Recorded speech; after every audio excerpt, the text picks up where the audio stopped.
Buenas tardes. Vamos a dar inicio al primer encuentro de este periodo para los participantes de la asignatura Lógica Jurídica. Me presento para todos. Mi nombre es Rodolfo Piña Reyes y nos vamos a estar encontrando en el desarrollo de esta unidad curricular.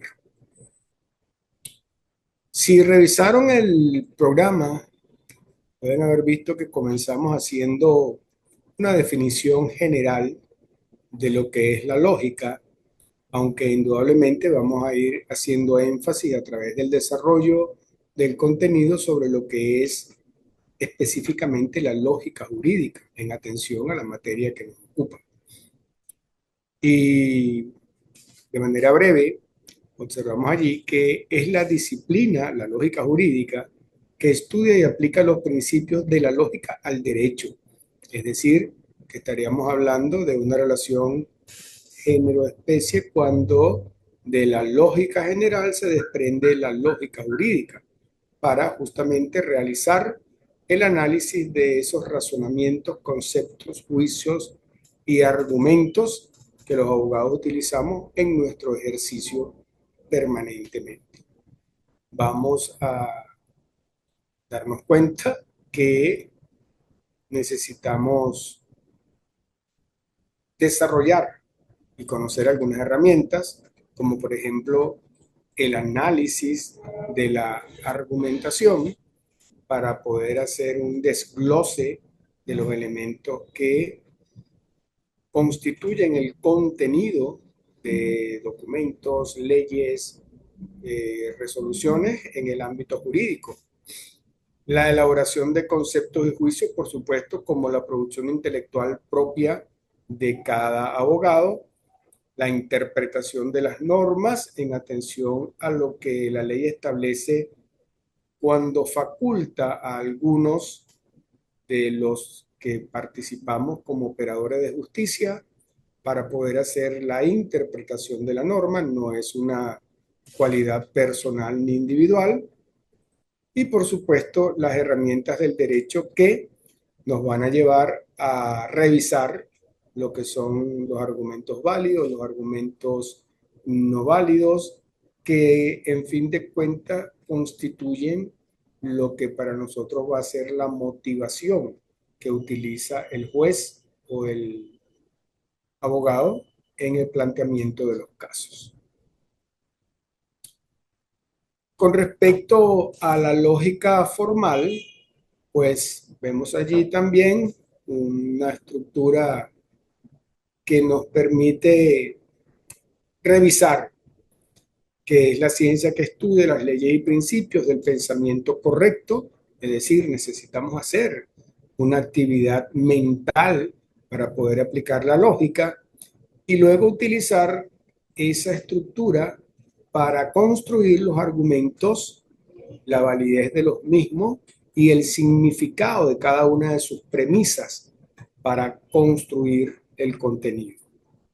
Vamos a hacer uso de la abstracción de símbolos, como lo vamos a ver un poco más adelante, del análisis de la estructura, de la validez versus la verdad y de las reglas de inferencia para hacer de alguna manera uso de esa experiencia previa que podemos tener de una situación aplicable al ámbito del derecho que está permitido por la ley. Hay algunas restricciones que vamos a ver en el desarrollo de esta presentación.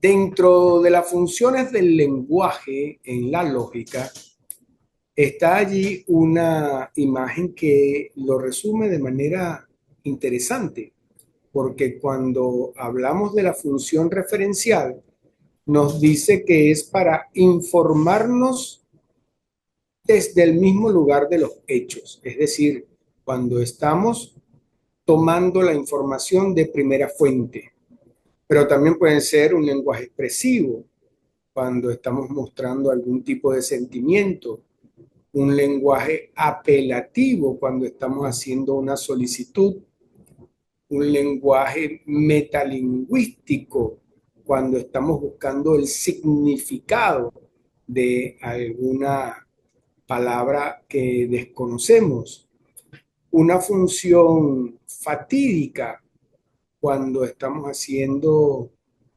la consulta sobre el particular que nos parece algo, y una función poética cuando estamos en la reflexión, que pudiese decirse en un momento dado, es la parte filosófica que aplica dentro de la lógica.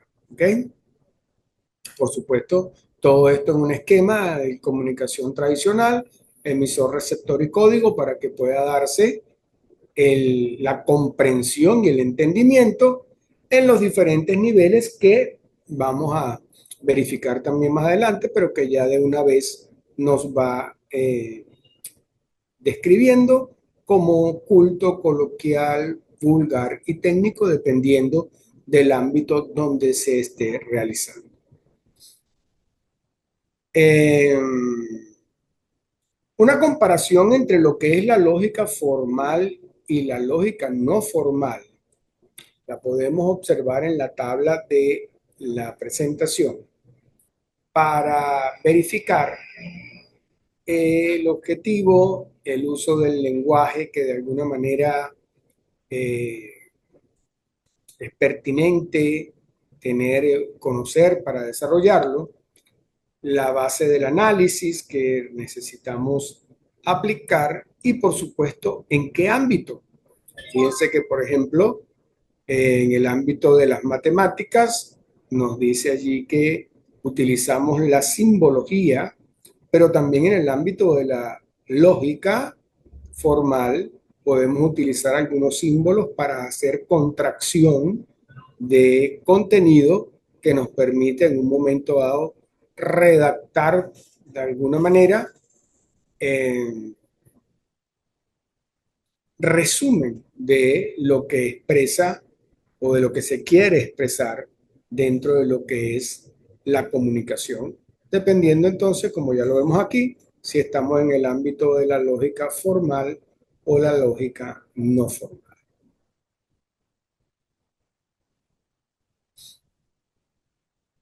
Cuando revisamos lo que corresponde a la verdad formal y la verdad material, vamos a encontrar allí una interesante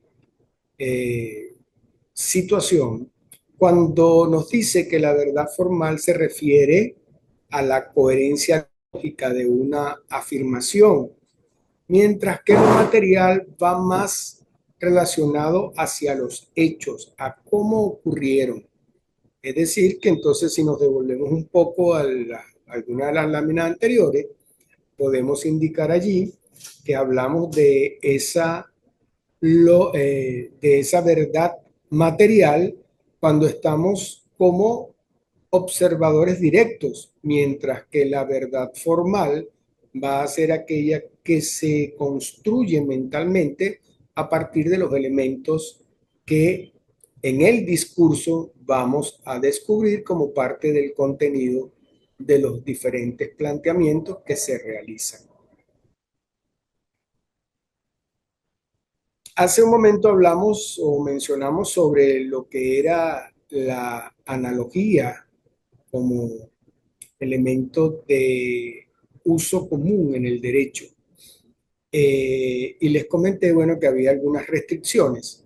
La analogía es una herramienta que nos permite establecer una similitud dentro de lo que son los planteamientos y los casos que llegamos a conocer para cumplir con aquello del hermetismo jurídico, es decir, que dentro del vacío legal, la competencia del juez o de los funcionarios que están facultados para la interpretación pueden hacer uso de ella en la resolución de los casos. Tenemos un ejemplo allí muy cotidiano, donde nos dice que si no existe una ley específica para los cigarrillos electrónicos, un juez podría aplicar por analogía, es decir, por considerar la similitud entre esa situación o esa condición de cigarrillo con los cigarrillos convencionales. También les comenté que íbamos a conseguirnos con una prohibición, y esa prohibición está estrictamente indicada en materia penal, porque no es posible aplicar analogía en materia penal, ya que eso viola el principio de la tipicidad de la norma, por aquello de que si no está establecido en la ley, no puede juzgarse.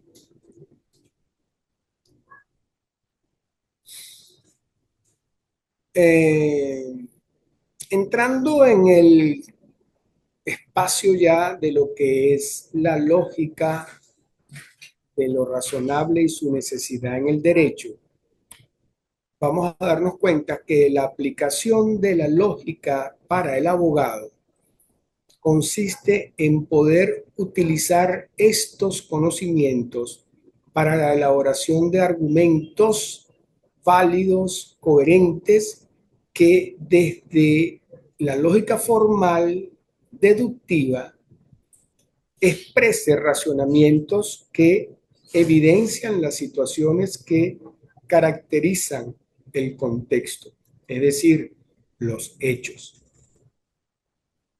Esté en el ejercicio del derecho, va a llegar a su oficina un cliente simplemente a narrarle, a contarle una situación que usted, haciendo uso de ese conocimiento previo de la ley y de lo que implica la aplicación lógica de ese conocimiento, entonces podrá identificarlo dentro de una figura legal determinada y darle una resolución o una orientación para asumirlo dentro de lo que implique la materia civil, penal, laboral, o dentro de lo que dentro de cada materia implica entonces las situaciones que se plantean para el razonamiento del resguardo de los derechos. En ese contexto, los procesos lógicos jurídicos son aquella secuencia de razonamientos que vamos a utilizar en un momento dado para poder construir ese argumento que va a validar dentro del juez, dentro de la persona encargada de conocer los hechos, para que pueda de alguna manera identificarlos y del contexto del análisis de la norma y los argumentos se produzca entonces una solución válida y legal al planteamiento que se realiza. Por eso, entonces, esos procesos lógicos jurídicos, como observamos allí en la imagen, nos van a permitir reunir toda una serie de elementos que en su contexto van a permitirnos elaborar un argumento orientado hacia una conclusión justa, haciendo, por supuesto, el trabajo que como operadores del sistema legal venezolano nos corresponde como abogados. Cuando les comentaba la sustitución de algunos valores o palabras por simbología, justamente me refería a esto que expresa la línea. Es más aplicado al ámbito de las matemáticas o al ámbito de la lógica formal que a la jurídica, pero como parte del contenido que está en el programa sinóptico, pues debemos revisarlo. Y simplemente, como les indicaba, es oportuno tener dentro de una simbología universal la posibilidad de contraer o de reducir, mejor dicho, a unos símbolos preestablecidos y válidos que se van a convertir en el código entre el emisor y el receptor, el entendimiento de las situaciones que se planteen. Los símbolos, pues son algunos de ellos, son esos que podemos observar en la tabla, pero más que los símbolos, me gustaría compartir lo que realmente el ejemplo que está en la lámina nos permite comprender. Y leo textualmente. El ejemplo dice, imprime el documento solo si lo necesitas. Entonces, ¿qué hacemos? Sustituimos las premisas que conforman esa oración por alguna nomenclatura. Allí nos dice que en el caso de imprimes el documento, está sustituido por un número uno romano. Si lo necesitas, está sustituido por una N. Entonces, cuando imprime el documento, solo si lo necesitas, lo vamos a simbolizar. Es una relación de implicación entre el uno romano y la N. Para leerlo, como nos indica el último renglón, si imprimes el documento, entonces lo necesitas. Esa es Ese es, mejor dicho, el uso más útil que podemos hacer dentro de lo que implica la lógica jurídica para la sustitución de algunas premisas o de algunos argumentos por un símbolo que debes conocer o debe ser conocido por las partes que interactúan para poder hacer la codificación y luego la decodificación de ese mensaje.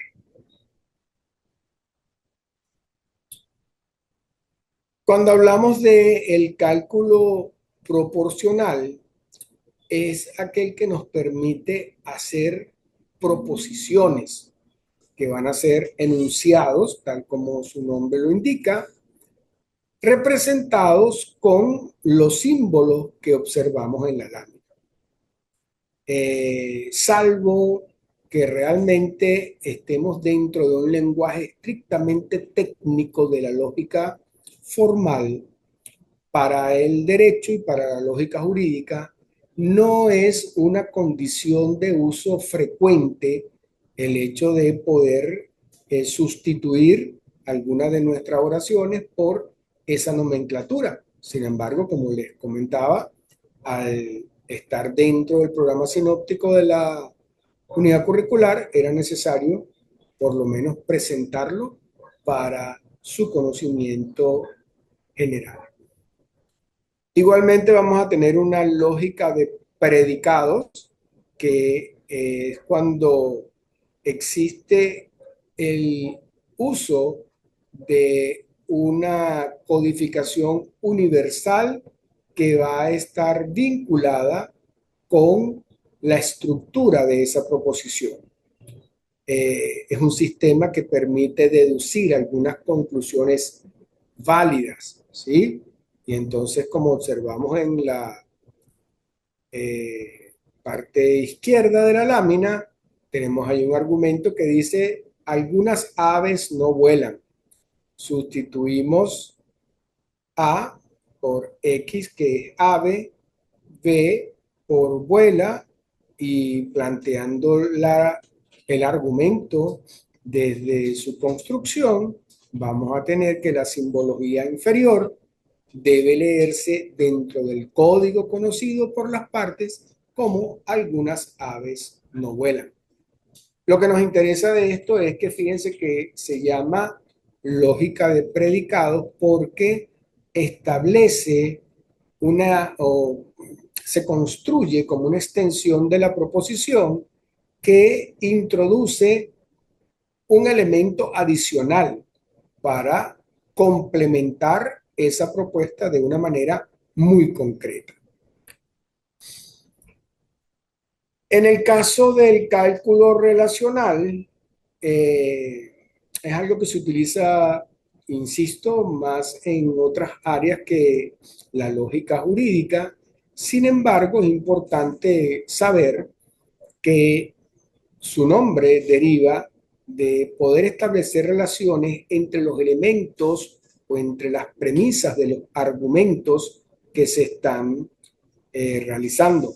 Por ejemplo, si tenemos un documento muy extenso y a nosotros nos interesa solamente a los efectos de la identificación de las partes, lo que pueden ser los datos de ellos, Vamos entonces a poder en un momento dado seleccionar de todo lo que exista en el documento mediante un programa que solamente nos extraiga los nombres completos y número de cédula de quienes están involucrados allí. Eso nos va a dar a nosotros el ahorro de tener que revisar todo el documento extrayendo los datos gracias a que un programa previamente elaborado nos va a permitir hacerlo. En el caso que nos ocupa, que es una institución educativa, fíjense que, por ejemplo, el segundo ejemplo nos dice allí imprimir los números de cédula de los estudiantes que también son profesores. Entonces, para los que tengan esa doble condición, también es posible que dentro de ese cálculo relacional poderle dar la orden en comando, como lo vemos allí a través de la simbología, y que obtengamos eso que nos interesa de un contenido mucho más amplio. Eh, Creo que todos podemos decir que conocemos a este filósofo griego de gran renombre que fue Aristóteles, ¿sí?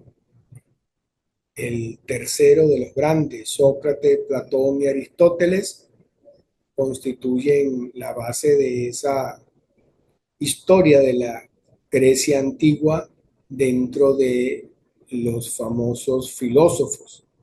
Pues resulta que Aristóteles es el padre del silogismo, y el silogismo es una forma de razonamiento lógico deductivo que se fundamenta en unas premisas, premisa mayor y premisa menor, para obtener al final una conclusión. De alguna manera, el ejemplo clásico que se ha relacionado siempre con este filósofo es algo que podemos leer al final y nos dice, todos los hombres son mortales. Eso sería la premisa mayor, que es la primera premisa del contenido. Sócrates es hombre como una premisa menor, es decir, la segunda premisa. Y la conclusión nos enuncia, por lo tanto, Sócrates es mortal. Fíjense que el silogismo nos permite entonces construir argumentos lógicos y argumentos válidos, porque dentro de alguna forma vamos a revisar algunas estructuras donde, dependiendo de si las dos premisas son ciertas, la conclusión también debe serlo, dependiendo de si una es cierta y otra es falsa, puede haber una variedad en la conclusión, y todo ello viene dado por esta estructura del silogismo que estamos viendo allí, que creó Aristóteles dentro de ese razonamiento. Eh, para darle una estructura de comprensión mayor a lo anterior, tenemos allí en la lámina algo que nos dice que cómo son esos elementos del silogismo que forman parte de lo que es la estructura como tal. Y ahí tenemos un ejemplo que nos dice que la premisa mayor es todos los mamíferos son mortales. La premisa menor nos dice todos los murciélagos son mamíferos. Y por último, la conclusión nos dice todos los murciélagos son mortales. Entonces, ¿cómo debe construirse la estructura?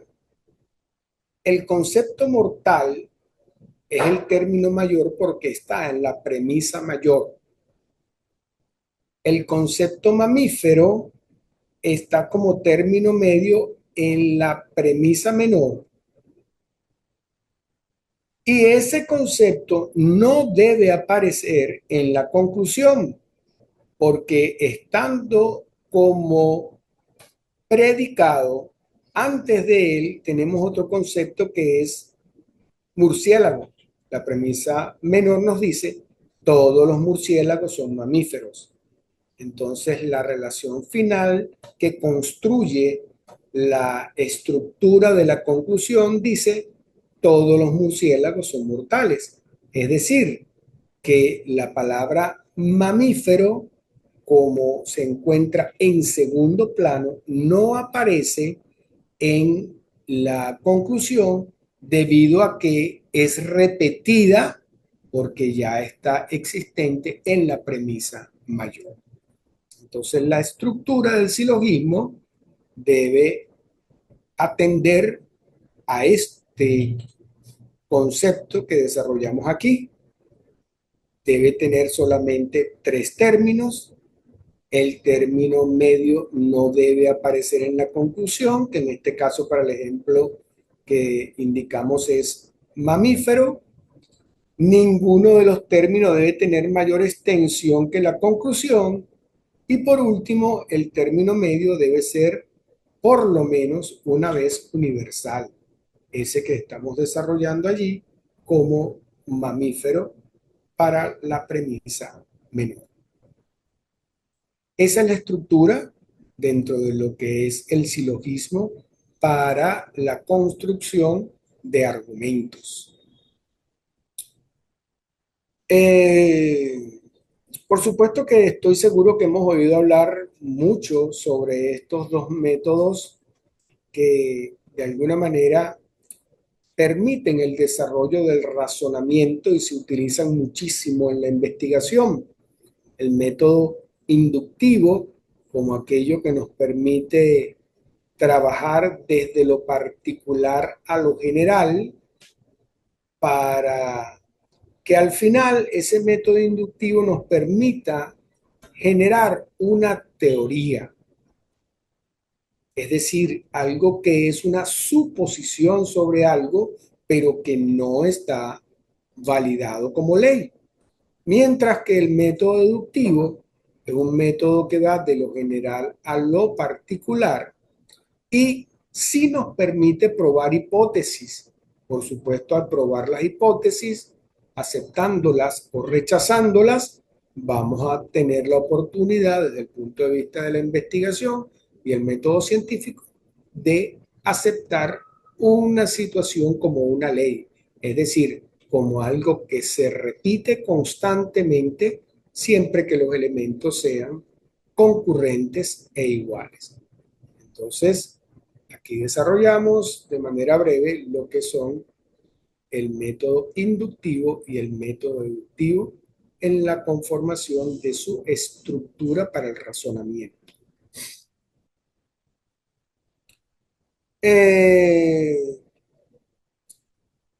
Esta lámina viene a validar un poco lo que ya habíamos visto desde el punto del silogismo, pero aplicado a ejemplos que están relacionados con elementos o situaciones jurídicas. Fíjense que allí la premisa mayor, que ya la conocemos por la lámina anterior, nos dice, todos los ciudadanos tienen derecho a la libertad de expresión. Esa es nuestra premisa mayor. En el caso de la premisa menor nos dice, la señora X publicó un comentario en redes sociales. Como ya sabemos, redes sociales siendo el último elemento de la premisa menor, no debe aparecer en la conclusión.